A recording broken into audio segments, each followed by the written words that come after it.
guys and welcome muli sa another episode ng Aling Oday's Kitchen. Gagawa tayo ngayon ng Turkish Pide. Ang Turkish Pide ay ang Turkish version ng pizza.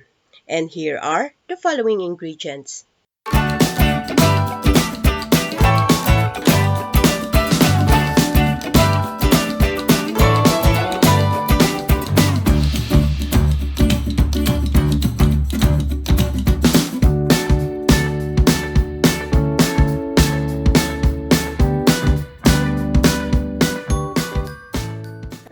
First step, gagawin muna natin yung dough. Dito sa warm water, kailangan ng temperature nito is 100-110 degrees Fahrenheit.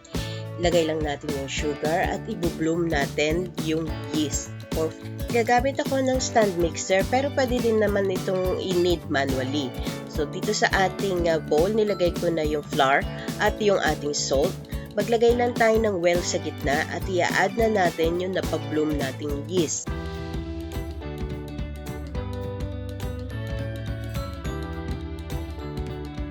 Sama na rin natin yung oil. Add na rin natin yung yogurt. Kung walang yogurt, pwedeng milk na lang din ang gamitin nyo. At yung warm milk. And using a hook attachment, i-mix natin to for 10 minutes on a low speed. Kung gusto nyo makita kung paano mag-knead manually, check nyo na lang yung link sa description box ng aking ube pandesal.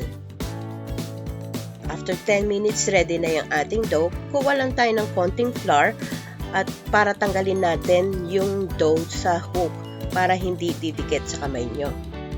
I-move ko lang yung mixer para magkaroon ako ng space. Dito sa clean worktop, mag-dust lang tayo ng flour. Then, ita-transfer natin yung dough. Lagyan lang natin ng konting oil yung bowl na pinaglagyan. I-knead natin to for about 2 minutes. By pressing and pushing.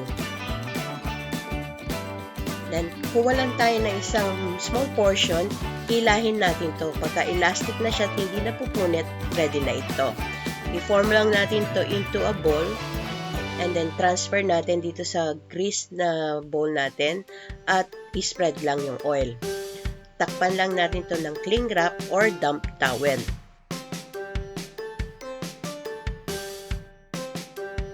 And then we will leave this to rise for 1 hour hanggang mag-double ng size. Habang hinihintay natin yung dough, gawin naman natin yung filling. Dito sa pan, nag-preheat na ako ng oil. Gigisa natin yung sibuyas at kamatis. Hindi natin masyadong lulutuin itong sibuyas at kamatis. Mga 1 minute lang natin itong lulutuin.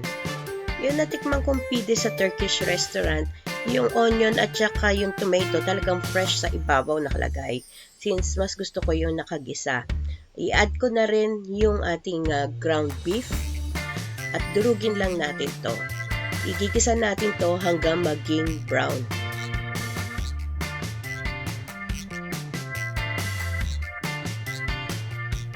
Ready na yung ating beef. I-add ko na yung 1 teaspoon ng chili pepper. Pero kung gusto nyo maanghang, pwede pa kayong magdagdag.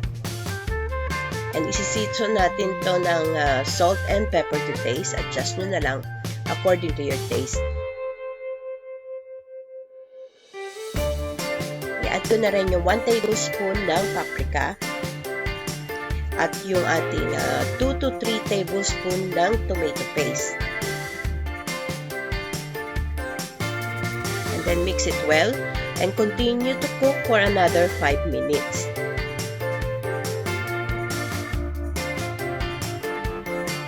I-add ko na rin yung bell pepper. Pero ang talagang ginagamit dito, yung sweet green pepper. Yung mahaba. Then, continue lang natin pagluluto for another 2 minutes. Pwede nyo nang tikman kung kailangan nyo pang mag-add ng salt and pepper. So, tama na sa akin yung timpla.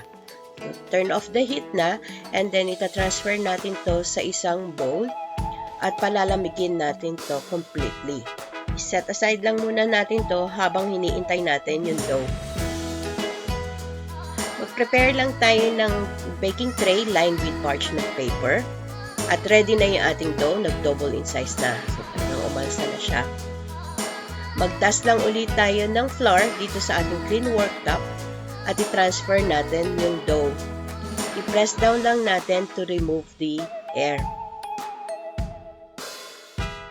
Then, hahatiin natin to in 8 equal portions.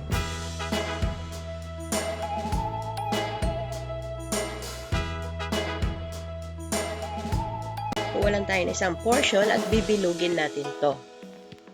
At continue lang natin hanggang mabilog natin yung remaining dough.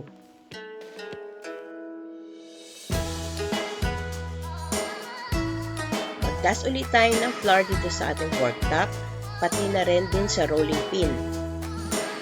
Kuha lang tayo ng 1 portion, ipa-flatten natin to. Kailangan ang kanyang shape ay pa-oblong. Actually, itong pide, maraming options ng filling. Pwedeng vegetarian, pwedeng chicken, or any meat na gusto nyong gamitin. The more na manipis ang ating dough, the more na maganda ang kalalabasan ng ating crust.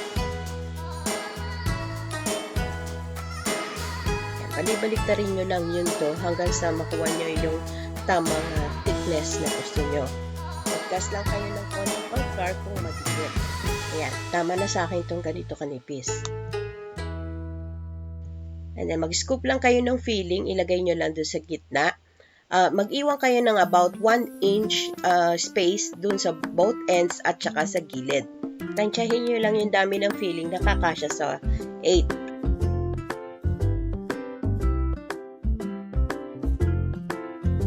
And then yung sa dulo, ipinch nyo lang yung dough together para mag-seal.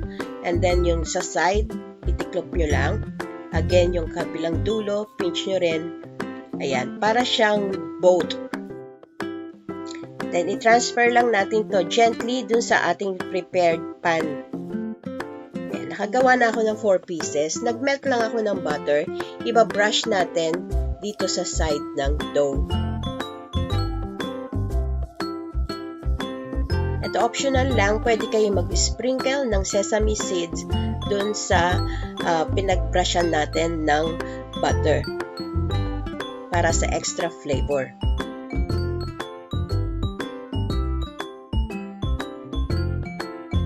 Tatakpan ko lang to ng damp cloth habang gagawin ko pa yung remaining 4. Preheat na tayo ng oven sa 175 degrees Celsius or 350 degrees Fahrenheit at bibake natin to for 20 to 25 minutes. Kung gusto nyo na medyo crispy, pwede hanggang 30 minutes. Ayan, after 25 minutes sa oven, eto na yung ating Turkish Pide. Pagka breakfast, sineserve nila ito with fresh egg sa ibabaw. Ikakat lang natin to para mas madali siyang i-handle.